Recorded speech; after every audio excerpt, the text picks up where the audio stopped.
Maybe we can bring you in Maybe this. once. What do you like to do? No, you can't afford me, Rick. And we're not doing this for the sake of because we enjoy doing it. We're doing it because it's part of the art. And we're being excluded from the art. Don Cornelius banned Rick James from Soul Train after this moment. But the real war was just beginning. Well, I've been wrong before, brother. I know I said you would never be nothing. But now I got to eat my way. I said the same thing about you, and that was true. They thought Rick was just another wild artist they could embarrass on television. They had no idea who they were really dealing with. Rick, you're so hot. Oh, yes, I am. Could one of you girls blow on my face or something? You are. Cool me off. So hot. This wasn't Rick's first war. He'd already escaped the Navy, dodged the Manson murders, and built an empire that saved Modone. Don Cornelius was about to learn why you don't mess with the king of punk funk. So, let's get into Don Cornelius and Rick James beef it.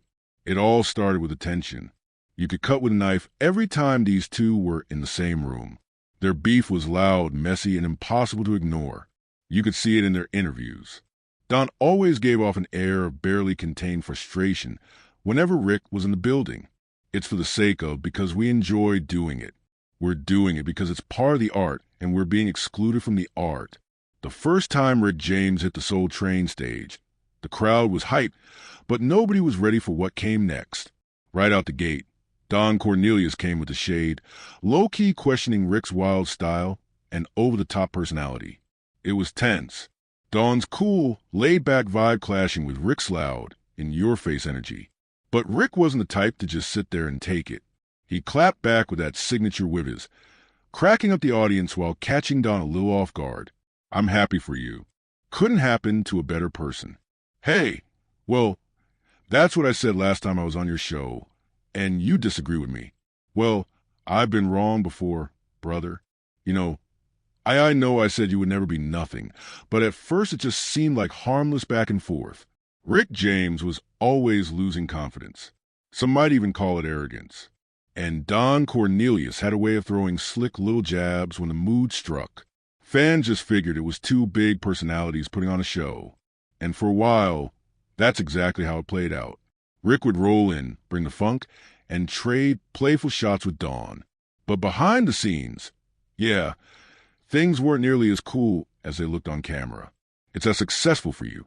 So save your money because you'll be seeing us on the motion pictures.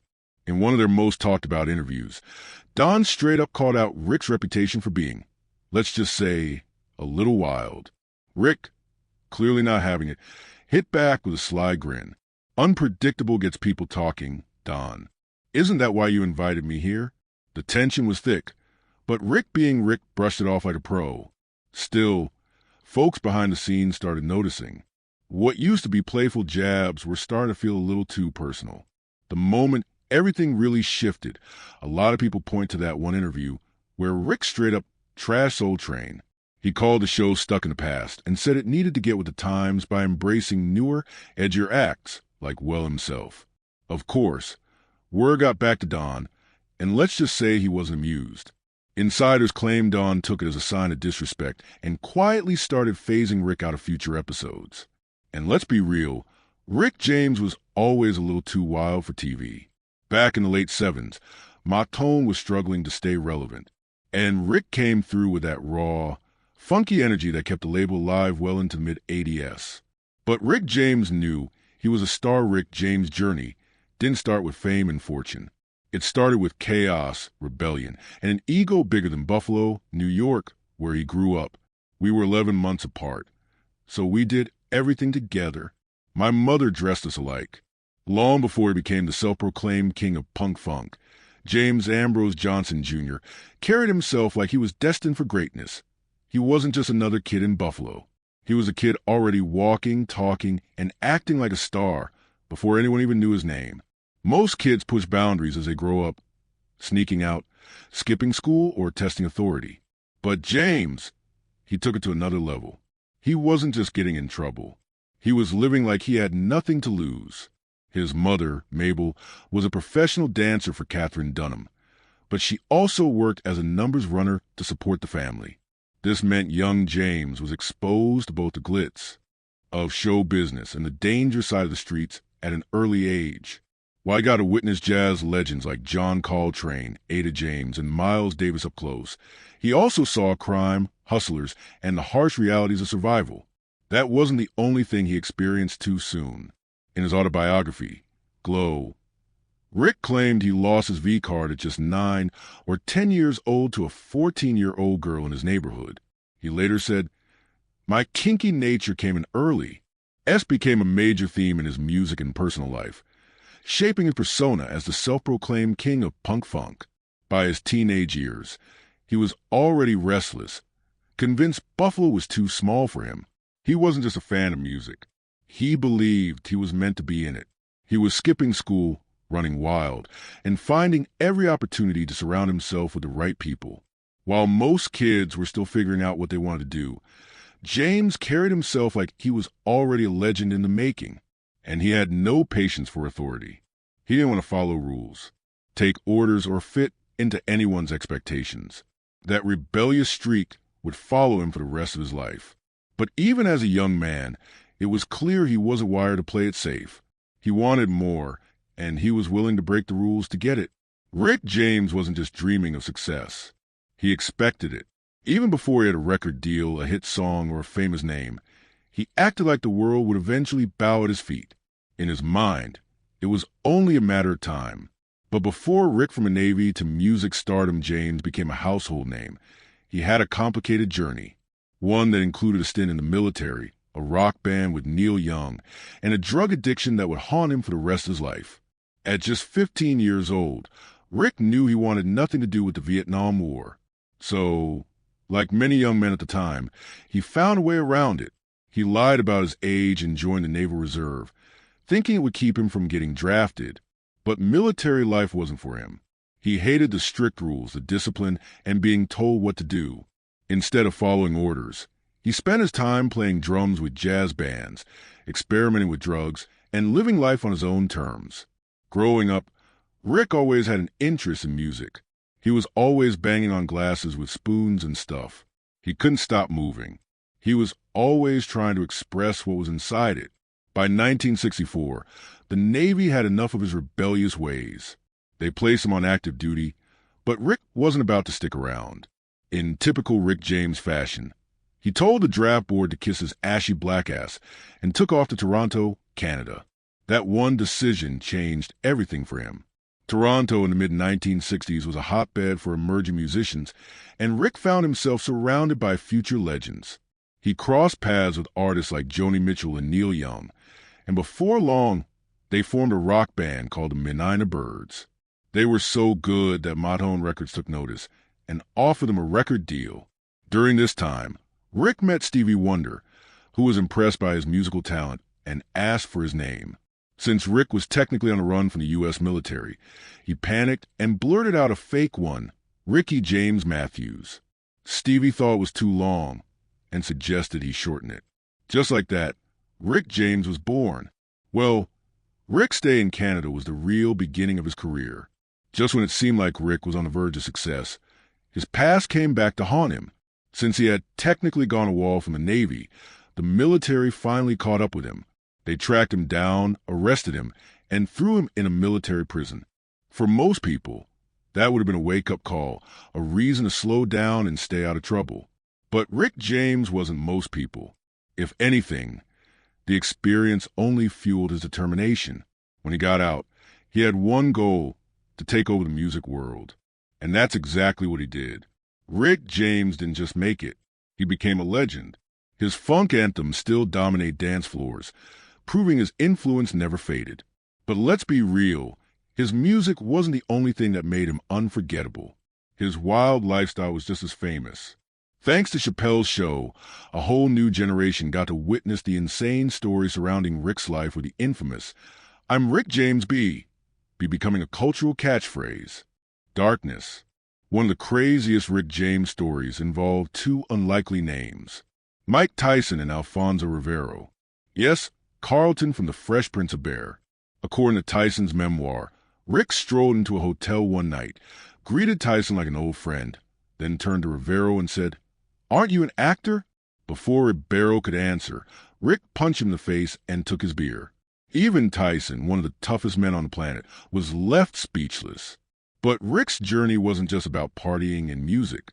He had some dark times, too.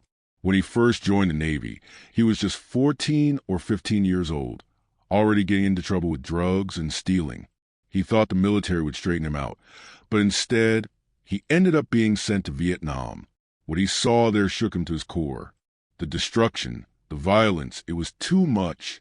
That's when he decided to escape to Canada. His early days in Toronto weren't easy. He got jumped and beaten badly not long after arriving. Luckily, 3 men, including Leo von Helm, came to his rescue, helped him up, and took him to a concert. That night changed everything for Rick. Seeing musicians perform made him realize he wanted to dedicate his life to music. After Canada, Rick made his way to Los Angeles, right into the heart of the counterculture movement. He started hanging out with rock legends, experimenting with different sounds, and even got his first acid trip from Jim Morrison himself. He was rubbing shoulders with the biggest names in music, but his journey to superstardom was just beginning. When it came to making music, Rick James wasn't about playing it safe. He was bold, unpredictable, and loved collaborating with the best in the game. And while working with icons always comes a little drama, one thing was for sure. Rick James was here to leave a mark. Stevie Wonder was a huge inspiration for Rick. But he wasn't just someone Rick looked up to. He actually gave him advice that stuck. Stevie told him, "Forget the rules. Make your own." And that's exactly what Rick did. He created a sound that was different from anything else out there. Layered, funky, and futuristic. Those unique beats and wild grooves. You can thank Stevie for pushing him to think outside the box. And let's not forget Tina Marie. She wasn't just another duet partner. She was his creative soulmate. Rick found her at Madone, saw her potential, and the rest is history. Their duet, Fire and Desire, absolute legend status. Behind the scenes, they pushed each other hard. Rick challenged her to go bigger and bolder, while Tina fired back with ideas that kept him on his toes. That spark between them, it showed every time they shared a stage or dropped a track together. Pure magic. Finally, today, pop singer Rick James is being accused of all kinds of terrible things, and authorities are taking it very seriously. But while Rick was making the allegations music history, there were also dark moments in his past that couldn't be ignored. In 2020, a woman came forward with serious accusations against him, claiming he had assaulted her back in 1979, when she was just 15 years old. She filed a $50 million lawsuit, saying the attack happened while she was living in a group home. According to her, Rick was familiar with the people running the home and visited one night when the girls were finishing dinner. While the other girls were excited to see him, she says she didn't know who he was and left to go to her room. But moments later, she says Rick followed her, pinned her down, and assaulted her. She claimed he threatened her, telling her to stay quiet or he'd hurt her. The woman says the trauma haunted her for years. She struggled with alcohol and drugs, battled low self-esteem, and even had thoughts of suicide. She also suffered from panic attacks, nightmares, and flashbacks. In her lawsuit, she said, "This traumatic experience has caused me everlasting damage, and I would like to preserve my privacy in this matter." And I'm talking about albums that sold millions of copies. Every album we did, we never failed to have an ounce or two sitting right there on the console. Really, a big bag of quails. Okay, Crystal All Champagne and Jack Black Bourbon, and all at our beck and command right there. Rick James' early the band years days in Los Angeles were just as chaotic as the rest of his life. On one of his first nights in the city, he was crashing on musician Stephen Still's couch when he woke up to a shocking sight. A man sitting on the floor, bleeding from his wrists. Panicked, Rick ran to get help. It wasn't until later that he realized the man was Jim Morrison, the lead singer of The Doors. Their paths crossed again when the Doors opened for Buffalo Springfield. And during one of their encounters, Morrison tricked Rick into trying acid for the first time. That moment would be the start of Rick's long and complicated relationship with drugs. While in California, Rick was working closely with bassist Greg Reeves. He introduced Greg to Neil Young, but it was Greg, not Rick, who ended up joining Crosby, Stills, Nash, and Young. That loss didn't slow Rick down. Instead, he pushed forward, forming his own rock band, Salt and Pepper. One of the most chilling moments of Rick's life came in 1969. His hairstylist friend Jay Sebring invited him to a party at actress Sharon Tate's house. Hungover and exhausted, Rick decided to skip it. The next morning, he woke up to the horrifying news that Jay and everyone at the party had been brutally murdered by the Manson family. That close call stuck with him for years. By 1970, Rick was still chasing his music dreams, working with a band called Heaven and Earth, which later became Great White Cane. In 1972, they released an album, but Rick was always looking for something bigger. He formed another band, Hot Lips, and even collaborated with Toronto blues band McKenna, Mendelssohn Mainline. During this time, he co-wrote a song called You Make the Magic, which was later recorded by the Chambers Brothers. By 1973, it was going solo clear that Rick was meant to be a solo artist. He signed with NM Records and released a song called My Mama, which became a hit in European clubs. After bouncing around different projects, he eventually returned to Buffalo and formed the Stone City Band. In 1977, Rick and his band landed a deal with Motown, the same label that had once signed him years before. This time, he was ready to take over. In April 1978, Rick released his debut solo album, Come Get It, introducing the world to his signature mix of funk, rock, and R&B. The album featured the hit song You and I, which shot to #1 on the R&B charts, along with the fan favorite Mary Jane. It sold over 1 million copies, making Rick an overnight star and giving Motown a much-needed boost at a time when the label was struggling. I sing, and when I'm feeling low, she comes as no surprise.